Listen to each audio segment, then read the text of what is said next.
Good afternoon, all of you. Today our topic is formation of business organization. Formation of business organization में हम कौन कौन से topic cover करेंगे? पहला, proprietorship, joint Hindu family, partnership, cooperative society, joint stock company. Solve partnership, meaning, features, merits and limitation हमको पढ़ेंगे। सबसे पहले मीनिंग, तो जनरली शॉल का मतलब होता है सिंगल यानी ओनली। ऐसा व्यक्ति जो खुद ही अपने बिजनेस को मैनेज कर रहा है, खुद ही कंट्रोल कर रहा है, उसको बोलेंगे हम सॉल प्रोप्राइटरशिप। सॉल प्रोप्राइटर कौन होता है? जैसे कि छोटे छोटे गलियों में दुकानें होती हैं, छोटी छोटी शॉप होती हैं, उनको बोलेंगे हम sole proprietorship.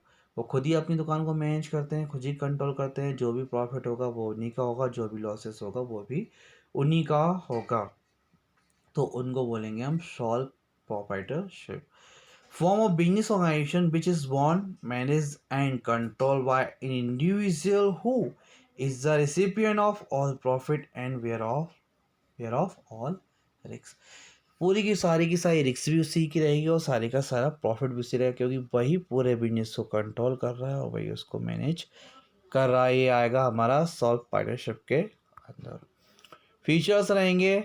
Features, first feature, there is a no separate law to govern solve partnership. यहाँ पे कोई सेपरेट लॉ नहीं है गवर्न करने के लिए कि यहाँ पे कोई लॉ दे रखा हो कि आपको उसके अकॉर्डिंग चलना पड़ेगा। तो सॉल्व पार्टनरशिप में किसी प्रकार का कोई लॉ नहीं फॉलो होता है। Owner is personally liable for payment of its debts. He has unlimited liability. और ऑनर्स की जो पर्सनली लाइबल रहेगा पूरे के पूरे पेमेंट ऑफ डेब्ट्स के लिए, because he has a unlimited liability. उसकी लाइबिलिटी कैसी रहेगी? हमेशा अनलिमिटेड लाइबिलिटी रहेगी। He is a solely responsible failure as well as profit. वो दोनों चीज़ों के लिए रिस्पॉन्सिबल रहेगा, प्रॉफिट के लिए भी और फेलियर्स के लिए भी, क्योंकि वही उस कप को मैनेज कर रहा है, वही बिजनेस को मैनेज कर रहा है, तो सब उसी के लिए वही रिस्पॉन्सिबल रहेगा। He has the right to run the business and make all decision. उसको सारे के सारे राइट रहेंगे बिजनेस के डिसीजन लेने के लिए। बिजनेस सारा डिसीजन वो खुद लेगा, क्योंकि ऑब्वियसली वो खुद ही लेगा, क्योंकि मैनेज भी वही कर रहा है और कंट्रोल भी वही कर रहा है। प्रॉफिट भी उसी का और रिस्क भी उसी की है। Business is not separate from owner, is that business. तो बिजनेस क्या है कि ऑनर से सेपरेट नहीं है। बिजनेस और बिजनेसमैन कैसे हैं हमारे, अलग अलग नहीं रहेंगे इसमें। Death, insanity, bankruptcy, physical ailments, imprisonment of sole proprietor will be affect the continuity of business। तो कंटिन्यू ऑफ बिजनेस यहाँ पे इफेक्ट कर सकता है अगर ये सब चीज़ होती है। Debt, insanity, bankruptcy, physical elements, imprisonment of sole proprietor will effect the continue of business. ध्यान रखना है इसको। मेरिट्स रहेंगी हमारी, कोई डिसीजन मेकिंग है, there is no need to out consult others. यहाँ पे जो डिसीजन है, हम कोई डिसीजन ले सकते हैं, हमें किसी ज़रूरत नहीं है कि हम वहाँ पर डिसीजन लें, किसी से सलाह लेने जाएँ कि भाई हम हमारे बिजनेस में ये करेंगे। वो खुद ही मैनेज कर रहा है, सब कुछ आपका ही है, तो डिसीजन भी कौन लेगा? आप ही लोगे। कि business operation confidential and maintain secrecy. आप सब कुछ रहेगा तो आप भी कॉन्फिडेंशियल रहोगे, अपनी बातों को छुपा सकते हो कि, और दूसरा मेंटेन सीक्रेसी, और आपकी प्राइवेसी भी बनी रहेगी। Sole owner of profit earn maximum incentive of hard work. तो सोल ऑनर को क्या मिलेगा? क्या अर्न करेगा? Profit.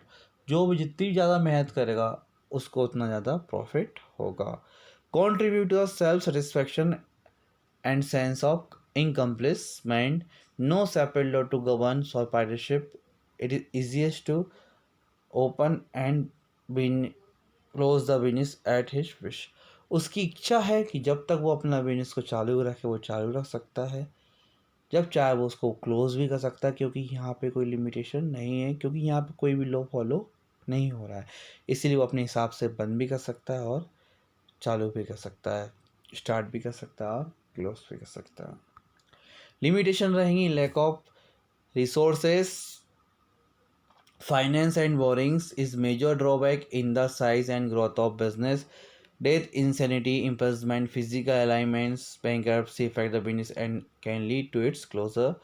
In unfavorable decision can create burden on the owner as his liability is unlimited. सबको पता है इसकी लाइबिलिटी कैसी रहेगी, अनलिमिटेड. तो अननेसेसरी डिसीजन ले लिया उसने जिससे उसको लॉस हुआ तो बर्डन भी उसके ऊपर बढ़ जाएगा. Decision making is not balanced, has or can not excel in all major skills. उसके पास सारी हर इंसान के पास स्किल्स एक नहीं होती कि वो सारे काम नहीं कर सकता. वैसे ही उसके पास कुछ ना कुछ स्किल्स अच्छी होंगी, कुछ स्किल्स नहीं भी होंगी, तो उसकी वजह से भी उसको लॉस हो सकता है और वो बैलेंस ही नहीं हो पाती है. फिर सेकंड है हमारा joint Hindu family. Form of organization wherein the business is born and carried by the member of Hindu undivided family on the basis of membership in the business is worth in a particular family and 3 successive generation can be a members. So joint Hindu family का मतलब कि जो family इधर तो family और business होता हुआ आ रहा है उसमें सारे के सारे फैमिली मेम्बर इन्वॉल्व होते हैं. उसको बोलेंगे हम जॉइंट हिंदू फैमिली. तो business is control by the head of family. जो जो बिजनेस का सबसे बड़ा हेड होगा, जो भी हेड होगा वो उसको कंट्रोल करके चलेगा.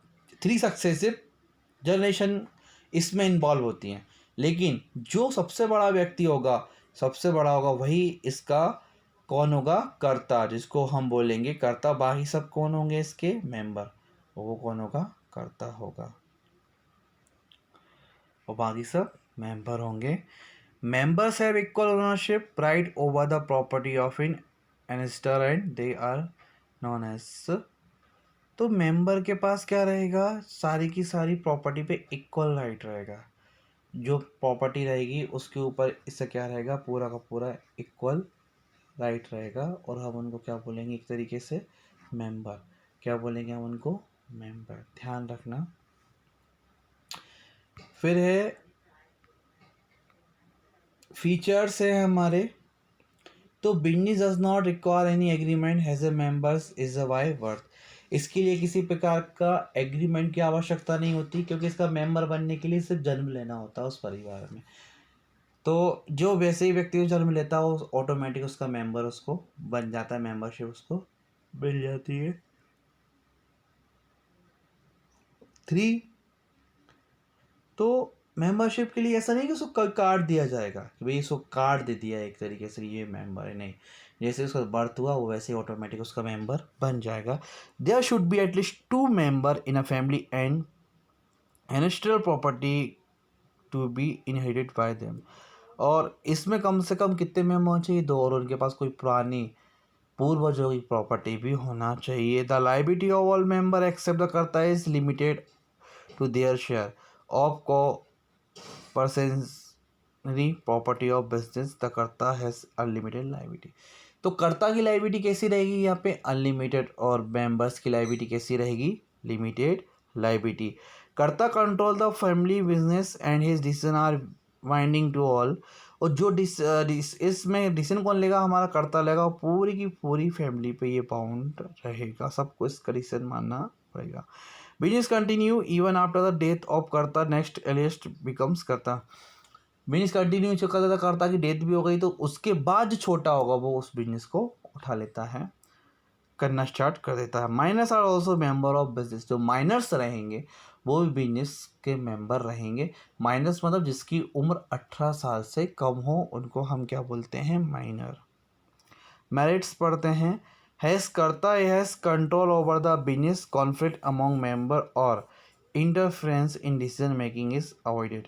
तो करता ही सब कुछ करता है, तो कुछ लोगों को वही डिसीजन लेता है तो सबको उसको फॉलो करना होता है, वही मानने पड़ते हैं. तो आपके फैमिली में क्या होता है कि कुछ लोग उस चीज़ से परेशान हो जाते हैं कि नहीं यार, हम हमारे हिसाब से ज़िंदगी जीना चाहते हैं, हमारे हिसाब से बिजनेस करना चाहते हैं.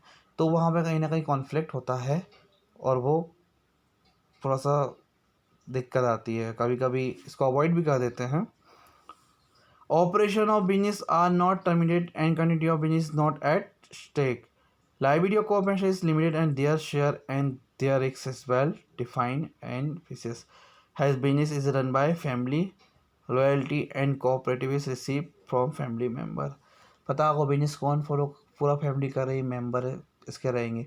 कर्ता की लायबिलिटी अनलिमिट ऑफ मेंबर की लायबिलिटी लिमिटेड रहेगी उनके शेयर तक जितना उनका शेयर है, ठीक है। Limitation face problem of limited capital as business is run by an industrial property which limits expansion of business. इसकी लिमिटेशन बहुत क्या होता है, पुराने लोगों का बिजनेस चला हुआ आ रहा है तो शायद कैपिटल आपके पास इतनी ना हो। कई कई बिजनेस जो पुराने लोग चलाते हुए आ रहे हैं तो बहुत ज़्यादा ग्रोथ कर लेते हैं, कई कई ऐसा होता है कि उनके पास इतनी ज़्यादा कैपिटल नहीं होती है। करता है अनलिमिटेड लायबिलिटी, पता है आपको करता की लायबिलिटी कैसी रहेगी, unlimited. His personal property is use to repay the debts, अगर उसने किसी के पैसे नहीं चुकाने में प्रॉब्लम आ रही है उसको तो उसकी पर्सनल प्रॉपर्टी को बेच के भी दूसरों के पैसे वो चुकाएगा। Dominions of karta may cause conflict among them and may break down the family unit. फिर हमारा पार्टनरशिप, बहुत ही इंपॉर्टेंट टॉपिक है पार्टनरशिप। अभी हम जो बात हमने पढ़ा क्या, तो एक तो सॉल्व पार्टनरशिप उसमें सिर्फ एक व्यक्ति था। फिर हमने पढ़ा हिंदू अनडिवाइडेड फैमिली, फैमिली का बिजनेस जिसमें मेन कौन होता है, कर्ता होता है, उसकी लायबिलिटी कैसी होती है, अनलिमिटेड होती है। अब हम पढ़ेंगे पार्टनरशिप। तो पार्टनरशिप के लिए सबसे पहले क्या करना पड़ेगा हमको, partnership the relationship between person who have agreed to share the profit of business carried by all any of them acting for all। ऐसा बिजनेस जहाँ पे एक से ज़्यादा व्यक्ति हों, प्रॉफिट कमाने के पर्पज से हों और कोई एक के द्वारा या सबके द्वारा कोई या सबकी सहमति से एक के द्वारा वो बिजनेस किया जा रहा है, उसको क्या बोलेंगे हम, पार्टनरशिप। तो पार्टनरशिप में एक से ज़्यादा व्यक्तियों का होना बहुत ज़्यादा ज़रूरी होता है। फीचर्स देखते हैं। It is govern by the Indian partnership act 1932, has existence with legal agreement governing relationship sharing and profit and loss.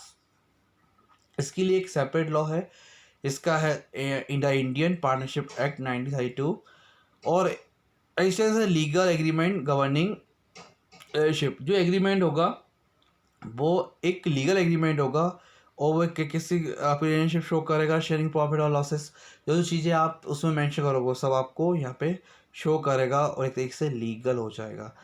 Partners of firm have unlimited liability और पार्टनर्स की लायबिलिटी कैसे रहेगी, हमेशा unlimited. Partners are jointly liable to repay the debts and contribute in their and in their proportion of share. या तो पूरे के पूरे तरीके से लायबल रहेंगे, जॉइंट लायबल रहेंगे और जो उनका प्रोपोर्शन उसके हिसाब से वो पे ऑफ करेंगे।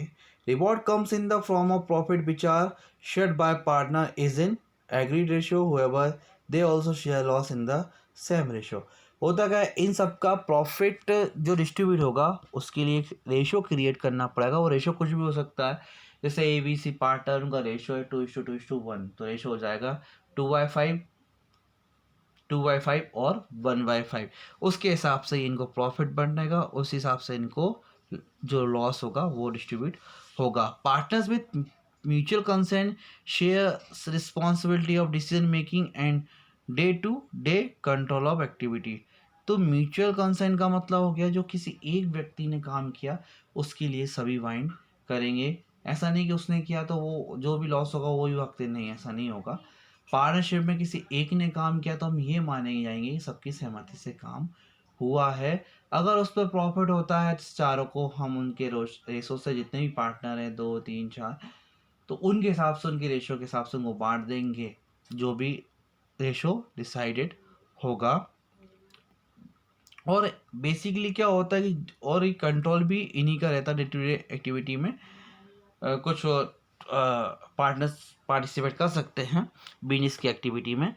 इसके बाद है मिनिमम जो इसमें रहेंगे वो 2 मेंबर रहेंगे और lack of continuity of due to death, retirement, insolvency, insanity of partners can when partners to end. इसमें कम से कम कितने लोग होना चाहिए, 2। या तो बिजनेस सब कर सकते हैं या सब के द्वारा किसी एक को बिजनेस करवा सकते हैं पार्टनरशिप। शिप में। मैथ्स पढ़ते हैं, बहुत इजी है। Partners can be form easily by agreement between partner into a place to carry out business and share risk. तो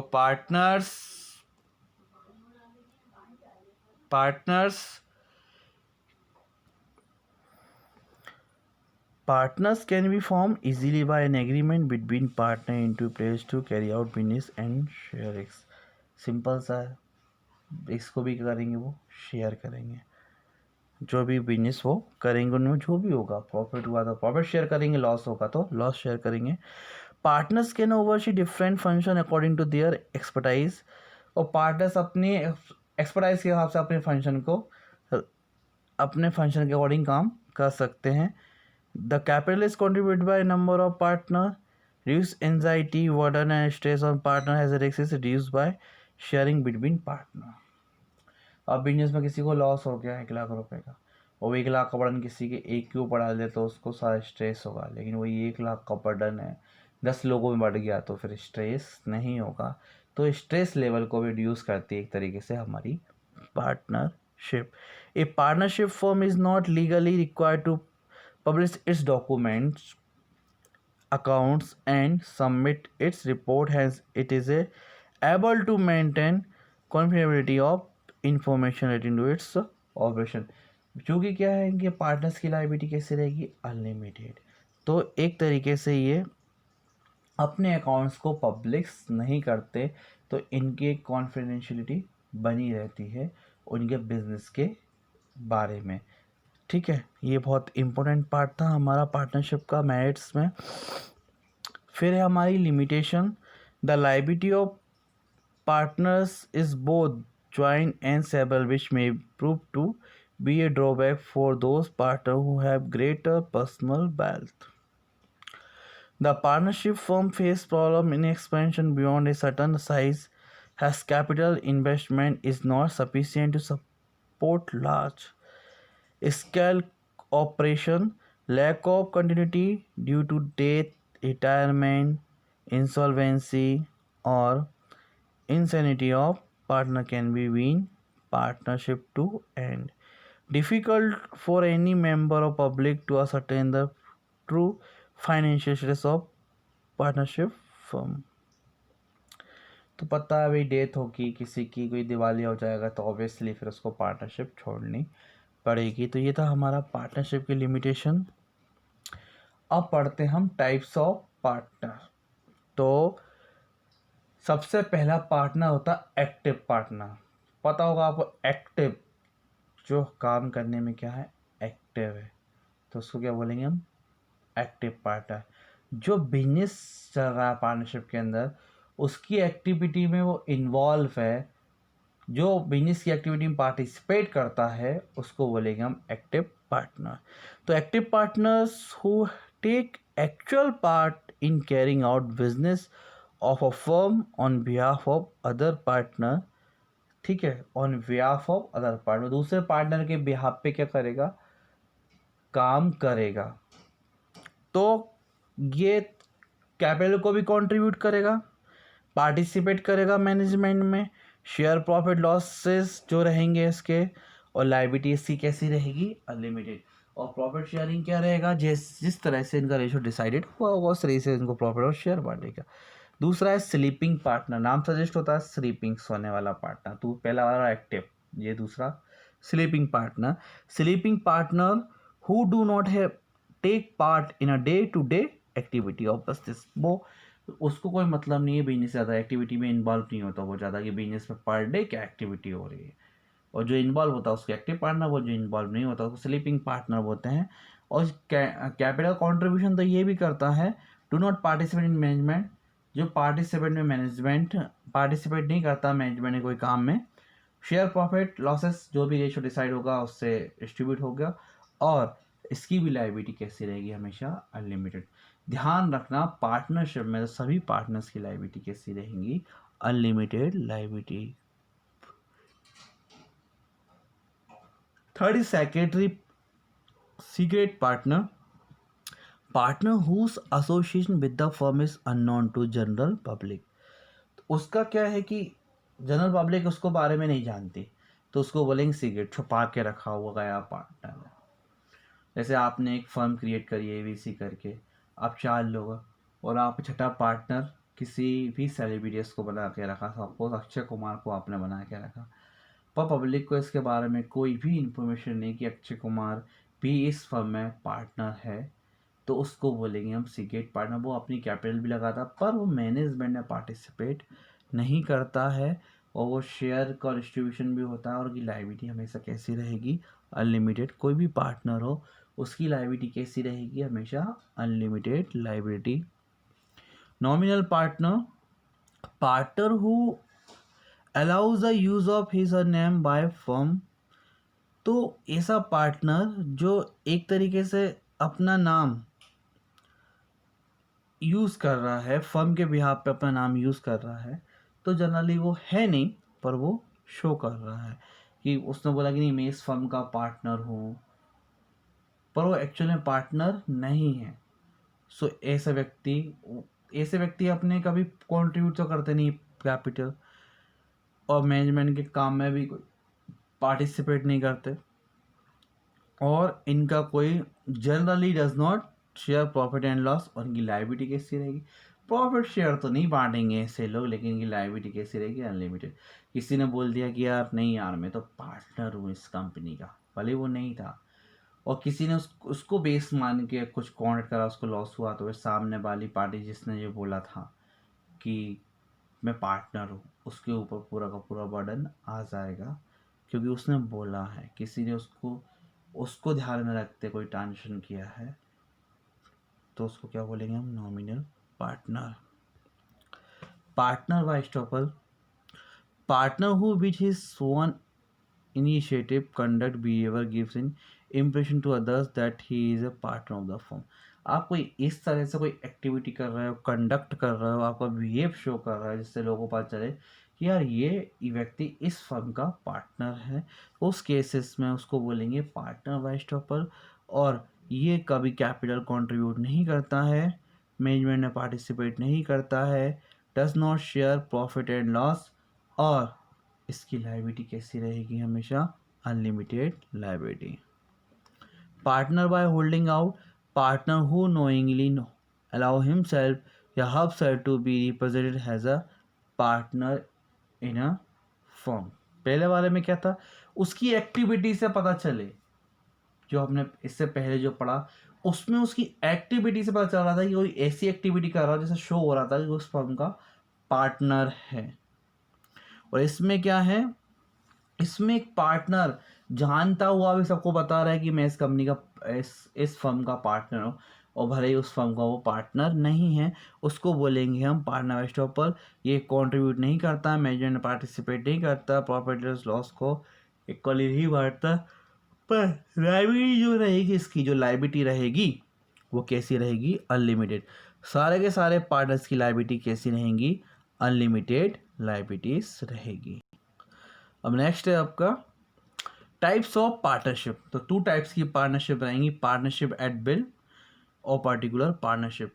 तो पार्टनरशिप एट बिल का मतलब है कि जब भी आपकी इच्छा हो तब आपने पार्टनरशिप कर सकते हो किसी से, जब आपका मन हो तो आप पार्टनरशिप को तोड़ सकते हो, उसको बोलेंगे हम पार्टनरशिप एट बिल, जो इच्छा पे आपकी क्रिएट हो।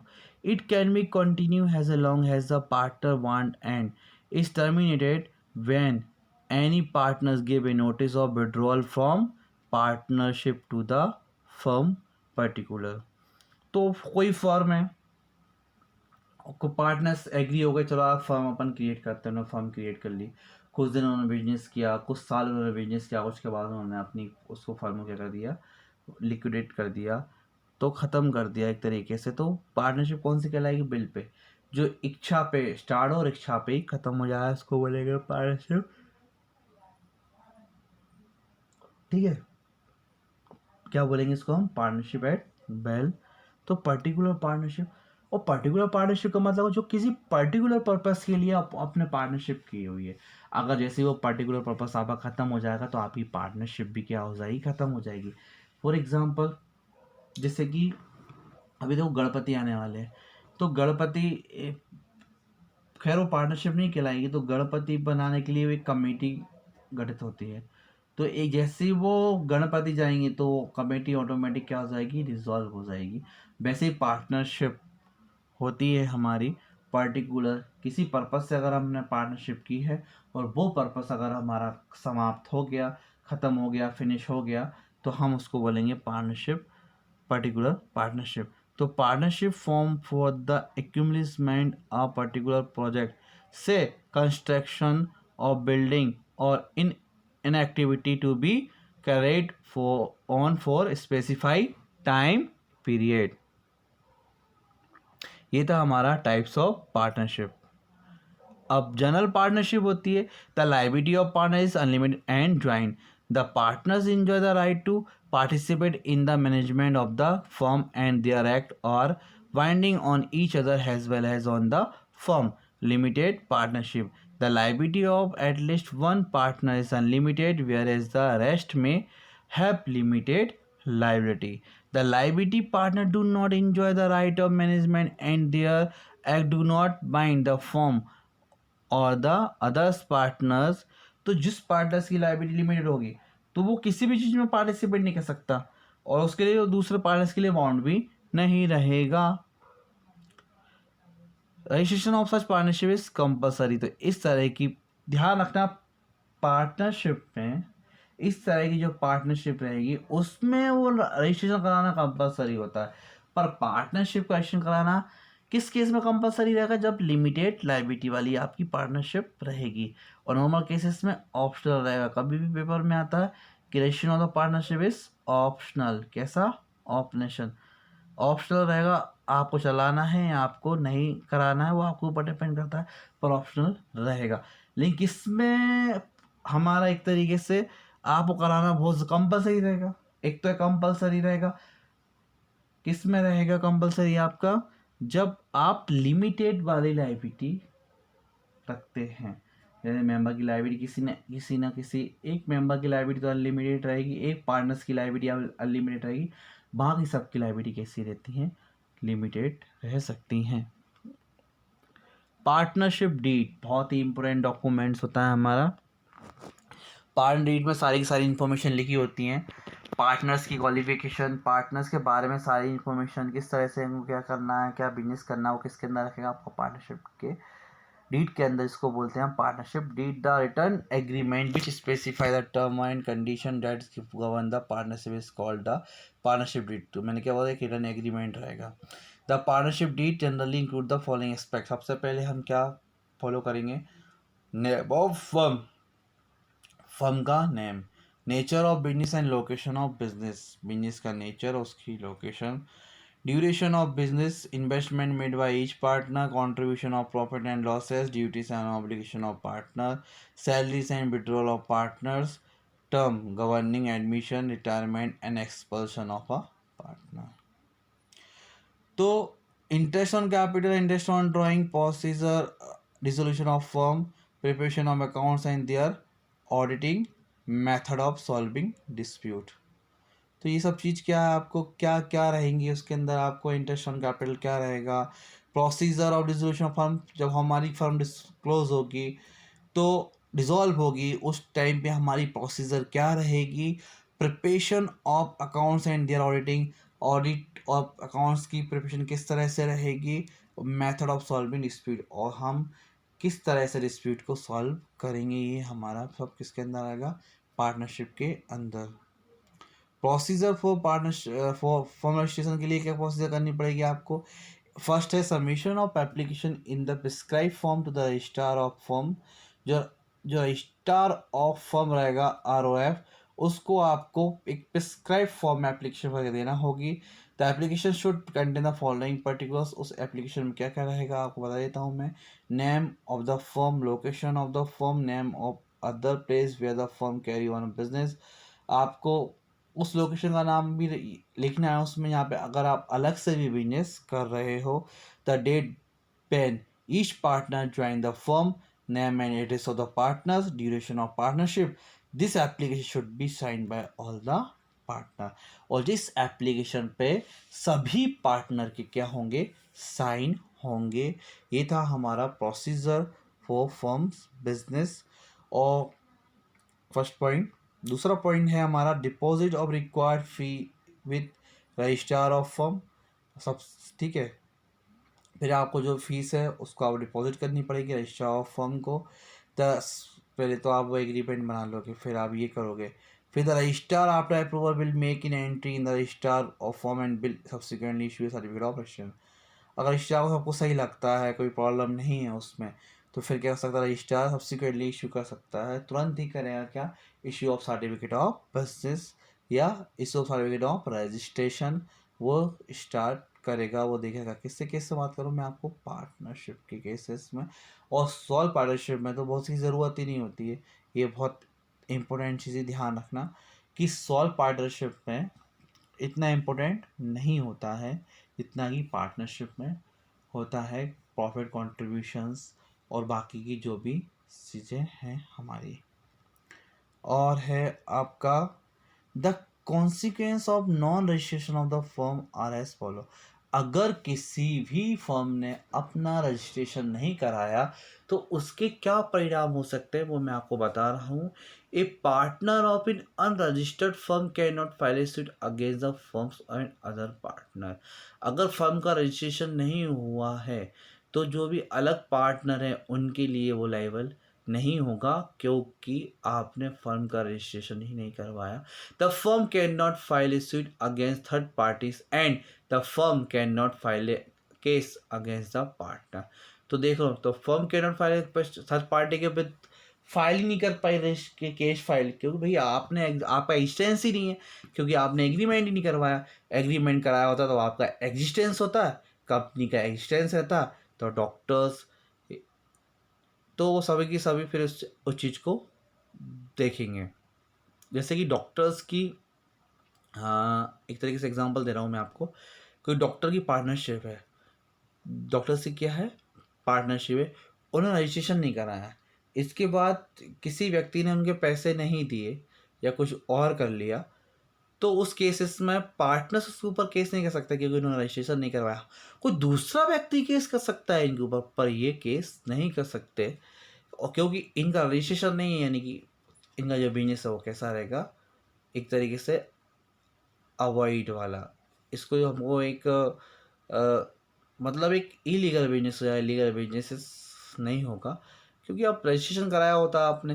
जब आप रजिस्ट्रेशन कराया तभी तो, अगर आपने फिर किसी ट्रांजेक्शन लाया उसी बेस पे, तो वो आपके ऊपर केस फाइल कर सकता है, यार आप उसके ऊपर केस फाइल कर सकते हो कि नहीं, क्योंकि आपको यहाँ पर रजिस्ट्रेशन कराना बहुत ज़्यादा कंपलसरी होता है पार्टनरशिप फर्म में। The firm can not file a case against the partner, the firm can not file a suit against third parties and the partner of an unregistered firm cannot file a suit against the firm या other partner. ये थे हमारा consequences of non registration. अगर आपने registration नहीं कराया तो ये सारी चीज़ें हो सकती हैं आपके साथ, तो ध्यान रखना। ओके, आज का यही था हमारा topic. Thank you so much and happy study. और जो भी आपको कोई डाउट हो तो आप मुझे पर्सनली मैसेज करके पूछ सकते हो, कभी भी किसी भी वक्त।